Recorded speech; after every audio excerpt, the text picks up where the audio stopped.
I'm getting ready to start this job here. So here's a little tip when you're doing hardwood floor over 1/2-inch plywood. So this builder used 1/2-inch plywood when they built the house over 1/2-inch subfloor. So this stuff is not real good for laying hardwood floor over.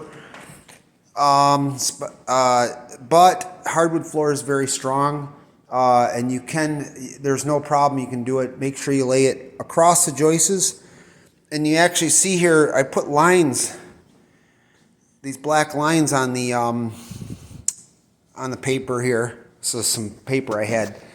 And then over here, I got some tar paper over here. And I actually took my spray can and spray painted. And those lines are right where the joists are. So what you do is when you put your floor down and you have the gaps between the floor when you're nailing up the floor, try to put your staple right on these black lines, which is going to represent each joist right here as you go across the floor. Joist, every 16 inches there's a joist. So it's going to make the floor much stronger. It's going to hold down better.